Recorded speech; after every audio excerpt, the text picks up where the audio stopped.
السلام علیکم ورحمۃ اللہ وبرکاتہ۔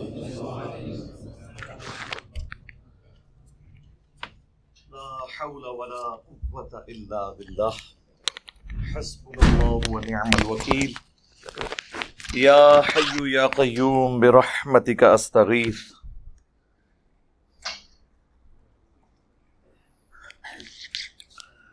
اللہم صلی علی محمد وعلی آل محمد۔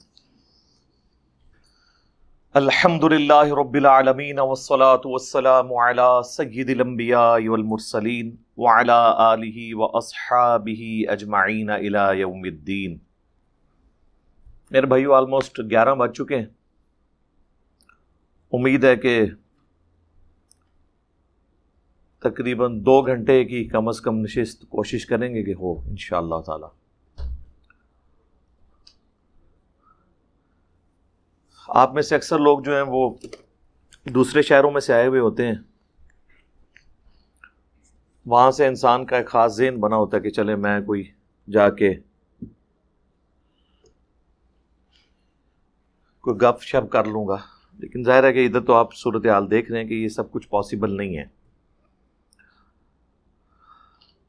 اصل مقصد یہ ہے کہ ہم یہاں جتنی دیر بیٹھیں، اللہ اور اس کے محبوب صلی اللہ علیہ وآلہ وسلم کی گفتگو، آپ صلی اللہ علیہ وآلہ وسلم کی تعلیمات سے مستفید ہوں۔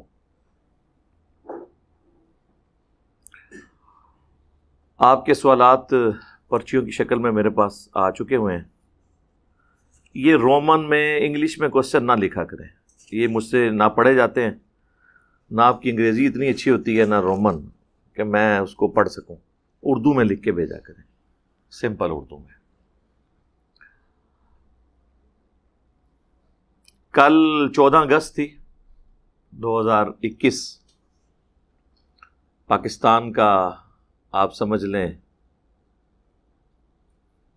74th اینیورسری تھی، اور اگر وہ 1947 والی کو بھی شامل کریں تو پھر 75 بنتے ہیں۔ 14 اگست کے موقع کے اوپر بھی میں چاہ رہا ہوں کوئی نہ کوئی پیغام آپ لوگوں تک پہنچ جائے۔ باتیں کرنے کو تو بہت زیادہ ہیں، لیکن جو اس وقت اللہ تعالیٰ کو دماغ میں ڈال دے گا بات، ظاہر ہے کہ انسان کا دل، اس کا دماغ، سب کچھ اللہ کے کنٹرول میں ہے۔ میرے بھائیو، اس وقت جو پاکستان بہت نازک صورتحال سے گزر رہا ہے، میں سمجھتا ہوں کہ ہم پہ بہت بڑی آزمائش آ گئی ہے، کیونکہ ورلڈ پالیٹکس بڑی تیزی سے تبدیل ہوئی ہے، خصوصاً ہمارے پڑوسی ملک افغانستان کے اندر، جہاں پہ ایک ظالم حکومت نے قبضہ کیا ہوا تھا، ظالموں کی سپورٹ کے ساتھ، یعنی امریکہ کی سپورٹ کے ساتھ۔ اللہ تعالیٰ نے 20 سال کی جد و جہد کے بعد مسلمانوں کو اب کوئی امید کی کرن لگائی ہے کہ ان ظالموں سے جان چھوٹے جو کافروں کے اعلی کار بنے ہوئے تھے۔ صحیح مسلم میں حدیث ہے کہ اگر چور تیرے گھر میں گھس جائے تو ان سے لڑ، اس دوران اگر تو مارا گیا تو شہید ہوگا، اور اگر تو نے ان کو مار دیا تو تیرے اوپر کوئی ملامت نہیں ہے۔ یہ جنرل رول ہے۔ آپ کے گھر بھی چور آ جائیں تو آپ ان کے ساتھ لڑتے ہوئے اگر ان کو قتل کر دیں تو دنیا کے کسی قانون میں آپ کے اوپر کوئی گرفت نہیں ہے، ونس یہ چیز ثابت ہو جائے۔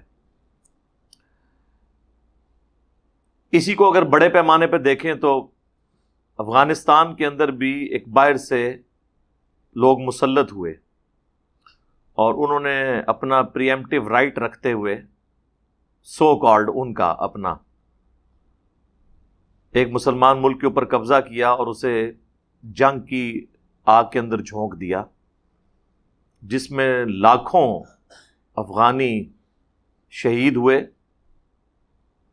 اور آلموسٹ 1 لاکھ کے قریب تو پاکستانی بھی شہید ہو چکے ہیں، عوام الناس اور فوج کے لوگ ملا کے انڈائریکٹلی۔ اب صورتحال جو آپ کو نظر آ رہی ہے نا، یہ پاکستان کے لیے کافی تشویشناک ہے اس حوالے سے کہ چونکہ افغانستان کی عوام کی اکثریت، بلکہ اگر میں کہوں نا کہ 99% لوگ وہ یہ سمجھتے ہیں کہ افغانستان کی بربادی میں سب سے بڑا ہاتھ پاکستان کا ہے. جو سٹیٹس پاکستان میں انڈیا کی حکومت کے لیے ہے نا عوام کے اندر نفرت،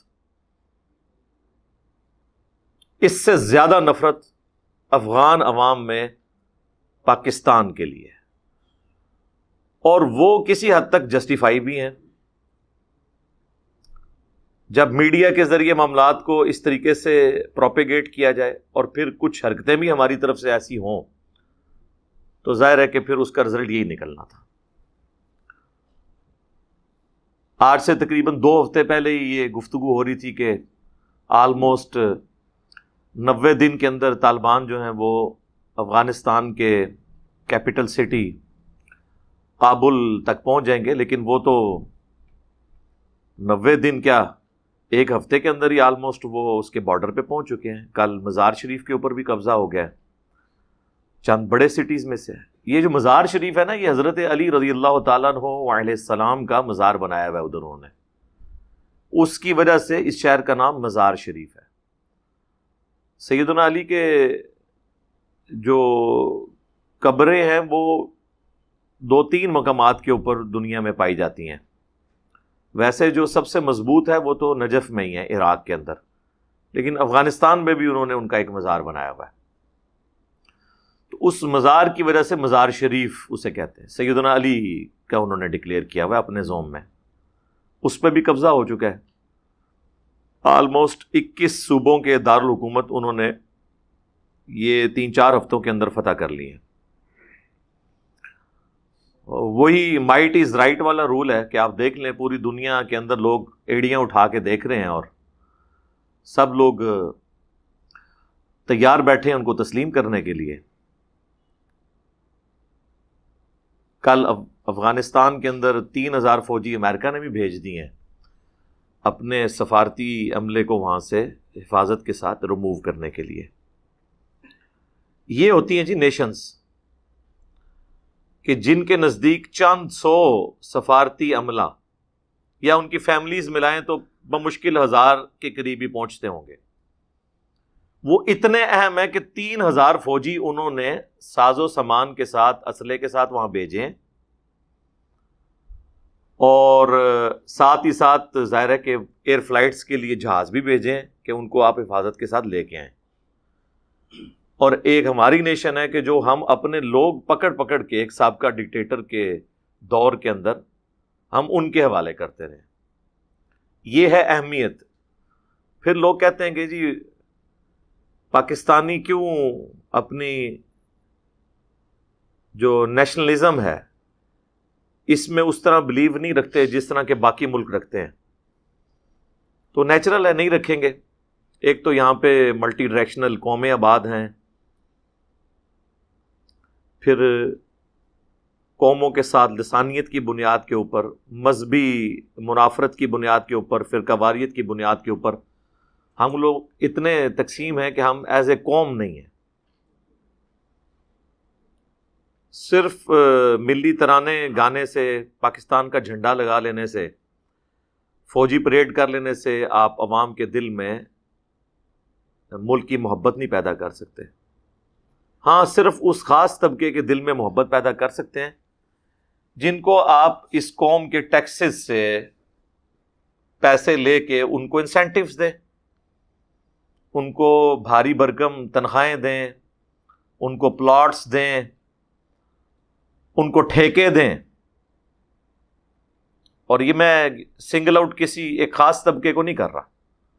ہمارے پولیٹیشنز، ہمارے ریاستی اداروں کے لوگ، سب کے سب لوگ اس حمام کے اندر ننگے ہیں.